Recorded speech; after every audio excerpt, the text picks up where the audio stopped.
بسم اللہ الرحمن الرحیم۔ ناظرین کرام السلام علیکم۔ ڈاکٹر ضیاء الحق شمسی آپ سے مخاطب ہے۔ سب سے پہلے تو عید میلاد النبی کی مبارک ہو۔ یہ بہت ہی خاص پروگرام ہے کیونکہ بہت ہی خاص موقع ہے مسلمانوں کے لیے، بلکہ پوری دنیا کے لیے، خاص کر عالم اسلام کے لیے۔ ناظرین کرام، ظہور اسلام سے پہلے عربوں کی مہمان نوازی کا یہ حال تھا کہ مہمان کو کم از کم 3 دن کے لیے مکمل تحفظ فراہم کیا جاتا تھا۔ اس سے یہاں تک نہیں پوچھا جاتا تھا کہ بھائی وہ یہاں کس مقصد سے آیا ہے۔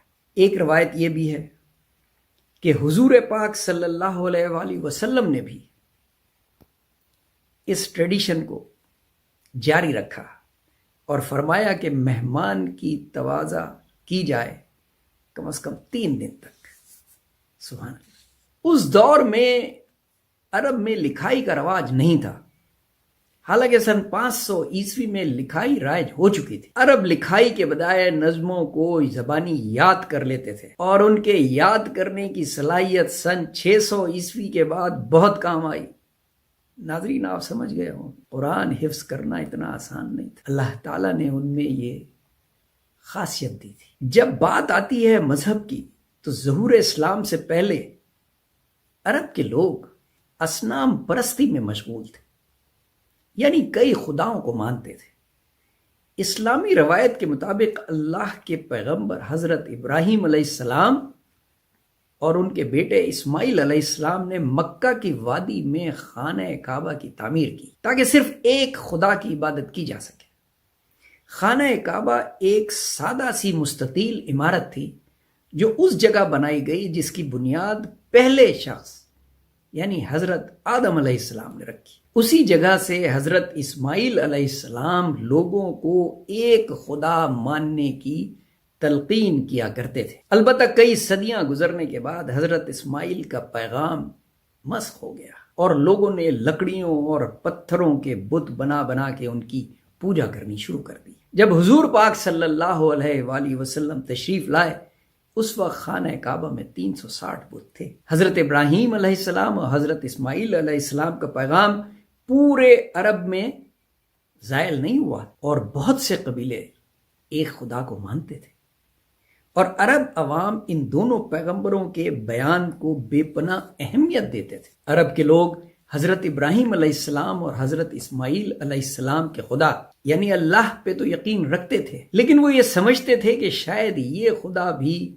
ایسا ہی ہے جیسے دوسرے خدا ہیں، نعوذ باللہ، یعنی یہ خدا کئی خداؤں میں سے ایک ہے، نعوذ باللہ۔ عربوں کا مذہب پہ اعتقاد یکسر تبدیل ہو چکا تھا اور ایک خدا کو نہیں مانتے تھے، بلکہ شمال میں موجود سومیرین عوام کے مذہب سے زیادہ متاثر۔ اسی طرح کچھ عیسائی اور یہودی قبیلے بھی عرب میں رہتے تھے اور وہ پیغمبروں کو مانتے بھی تھے، لیکن ان میں اس سے زیادہ قربت نہ تھی۔ اس طرح ایک خدا کو ماننے والے عربوں نے اپنے آپ کو کئی خداؤں کے ماننے والے عربوں سے الگ تھلگ کر لیا تھا۔ ناظرین کرام، ان حالات میں سن 600 عیسوی کے اوائل میں ایک انقلاب برپا ہوا جس کے اثرات پڑوسی ریاستوں کے ساتھ ساتھ پوری دنیا میں پھیل گئے۔ اس انقلاب نے عرب کے رہنے والوں کی زندگیوں کو یکسر تبدیل کر دیا، اور ہمیشہ کے لیے جغرافیہ، موسم، ثقافت اور سیاست نے مل کر ایک ایسا ماحول بنایا کہ جس میں اسلام تیزی سے پھیلا۔ کسی بھی دوسرے مذہب یا سلطنت کے مقابلے میں اسلام عرب کے ریگستانوں سے نکل کے رومیوں اور فارسیوں کی سلطنتوں کو رونتا ہوا سن 700 عیسوی کے اوائل میں اسپین سے لے کر ہندوستان تک پھیل گیا، جو کہ اس وقت کی سب سے بڑی ریاست تھی۔ سن 600 عیسوی کے اوائل میں عربوں کے وہم و گمان میں بھی نہیں ہوگا کہ ان کی طاقت اور تہذیب اس قدر تیزی سے پھیلے گی، لیکن یہ سب صرف اس ایک شخص کی وجہ سے ہوا۔ سبحان اللہ۔ اس شخص کی وجہ سے ہوا جس کے پیغام نے عربوں کی زندگی کو ہمیشہ کے لیے بدل دیا۔ اس نے وعدہ کیا کہ ان ریگستانوں سے آگے کی دنیا بھی تمہاری ہے، اس شخص کا نام محمد صلی اللہ علیہ وآلہ وسلم۔ سبحان اللہ، سبحان اللہ۔ اللہ کے نبی صلی اللہ علیہ وآلہ وسلم سن 570 عیسوی میں مکہ میں پیدا ہوئے، اور مکہ کے جغرافیہ پہ کل ہم بہت بات کر چکے ہیں۔ ان کا تعلق بنو ہاشم سے تھا، جو قریش قبیلے کا حصہ تھا اور جو مکہ کا انتظام سنبھالتا تھا اور تجارت اور مذہب کا مرکز سمجھا جاتا تھا۔ یہ جگہ بحیرہ احمر یعنی ریڈ سی سے تقریباً 80 کلومیٹر کے فاصلے پر واقع، اور شمال و جنوب یعنی یمن سے لے کے اردن اور شام تک کا جو سفر تھا اس کے تجارتی راستے پہ انتہائی اہمیت کی حامل، جو شمال میں رومیوں اور جنوب میں یمن کے درمیان ہوتی تھی۔ سینکڑوں کلومیٹر دور ریگستان کی وادی میں قائم یہ جگہ کسی بھی بیرونی اثر سے محفوظ تھی، قدرتی طور پہ اپنی لوکیشن کی وجہ سے۔ لیکن جب بات مذہب کی ہو تو مکہ پورے جزیرہ نما عرب کا سب سے اہم علاقہ تھا، کعبے کا مقام، اور سالانہ حج کے لیے پورے عرب سے لوگ یہاں آتے تھے۔ قدرتی طور پہ مکہ بازنطینیوں اور فارسیوں سے محفوظ تھا، لیکن عربوں کے لیے انتہائی اہمیت کا حامل تھا۔ ان دو وجوہات کی وجہ سے اسلام کے پھیلاؤ میں مکہ کے مقام کو بے پناہ اہمیت حاصل ہے۔ حضرت محمد صلی اللہ علیہ وآلہ وسلم کو اپنی اوائل عمری یعنی بچپن ہی میں انتہائی سخت اور نقصانات کا سامنا کرنا پڑا۔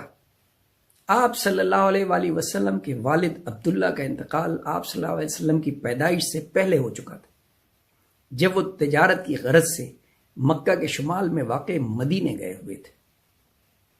آپ صلی اللہ علیہ وآلہ وسلم کی والدہ آمنہ رضی اللہ تعالیٰ عنہ کا انتقال اس وقت ہوا جب آپ صلی اللہ علیہ وآلہ وسلم کی عمر صرف 6 برس تھی۔ اس طرح آپ صلی اللہ علیہ وآلہ وسلم دادا عبد المطلب کے پاس پرورش پائے، لیکن صرف 2 سال بعد ہی آپ صلی اللہ علیہ وآلہ وسلم کے دادا بھی رحلت پا گئے۔ تب آپ صلی اللہ علیہ وآلہ وسلم کو آپ کے چچا ابو طالب نے پرورش کیا۔ آپ صلی اللہ علیہ وآلہ وسلم کا تعلق قریش کے امیر قبیلے سے تھا، لیکن اس کے باوجود آپ کی پرورش امیر بچوں کی طرح نہیں ہوئی، بلکہ ایک یتیم کی حیثیت سے ہوئی، اور بنو ہاشم سے تعلق کی وجہ سے آپ صلی اللہ علیہ وآلہ وسلم کی تربیت امیروں کے ماحول میں نہیں ہوئی۔ البتہ آپ صلی اللہ علیہ وسلم بچپن ہی سے اپنے چچا کے ساتھ تجارتی قافلوں کے ساتھ شام کے سفر پر جایا کرتے تھے۔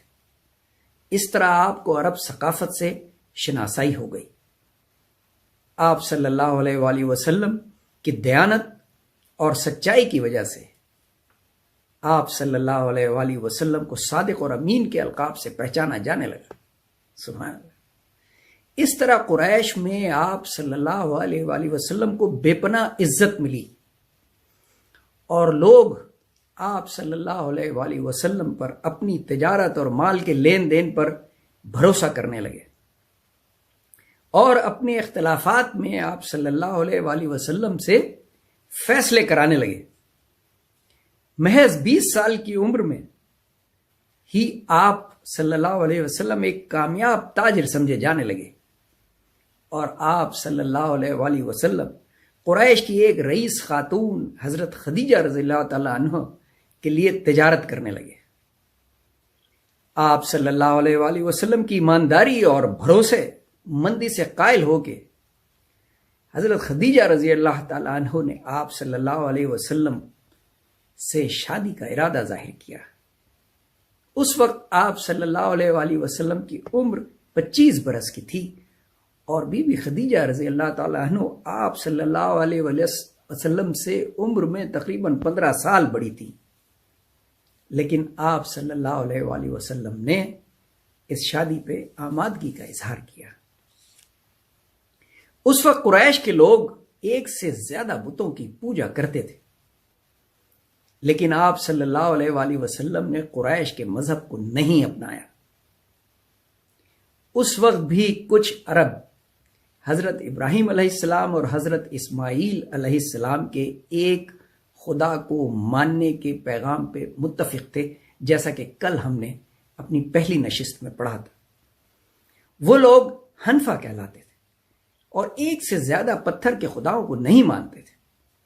آپ صلی اللہ علیہ وآلہ وسلم بھی ان میں شامل تھے۔ آپ صلی اللہ علیہ وآلہ وسلم پتھر کے بتوں کی پوجا کی بجائے اکیلے عبادت کی غرض سے پہاڑوں میں مکہ سے 5 کلومیٹر دور واقع غار حرا میں چلے جاتے تھے، جہاں خاموش بیٹھ کر معاشرہ اور مذہب کے بارے میں سوچ و بچار کیا کرتے تھے۔ ناظرین کرام،